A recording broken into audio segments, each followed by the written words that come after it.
आम्ही आज आजीकडे गेलो होतो. आजीनी छोट्याशा दुकानात भरपूर काही सामान आहे बघा, भरपूर काही सामान आहे. आणि छाजेड शाळा आहे, त्याच्या एकदम गेट समोरच आजीचं दुकान आहे. आणि इकडं गुरुकृपा कॉलनी आहे. आजी मस्तपैकी पावभाजी बनवते. आता म्हटलं चला आता घरी चाललोय तर थोडं घेऊन जाऊ नाही का काहीतरी खायला. तर मस्त पावभाजी बनवते आई. आजी लाजत होते नाही का, खूपच लाजत होते आई. आणि इकडं माऊली मंदिर आहे, इकडे एक नंबर. इकडे हॉल पण आहे.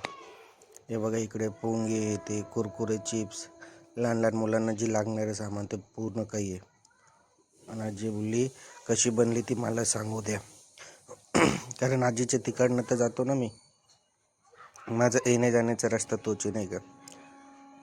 तर आजी एवढे म्हाताऱ्यापणात पण नाही का काम करता, हे करता, दुकान चालवता. बघा, काका माल वगैरे आणून देता, आजी विकता. त्या भेटतं त्यांना पैसे थोडेफार पण आहे. आणि आजी मला बोलले की त्यांनी 10-12 वर्ष झाले तेव्हापासून हे दुकान त्यांचं चालू आहे. पहिले याच्यावरती म्हणजे टेबलवरती चालू केलं होतं. आता हळूहळू करून त्यांनी एक छोटंसं दुकान घेतलं. त्या दुकानामध्ये थोडासा माल हे ते.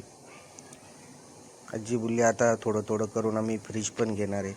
तर लहान मुलांना पेप्सी, पाणी बॉटल हे ते पण लागतं ना ते. तर बरं आहे, आजीच्या हिशोबाने करते. पण चांगलं आहे. हे एक छोट्याशा दुकानासाठी लाईक करा, शेअर करा आणि सबस्क्राईब करा. हे बघा, आजी मेहनत करते तशी मी पण मेहनत करतोय.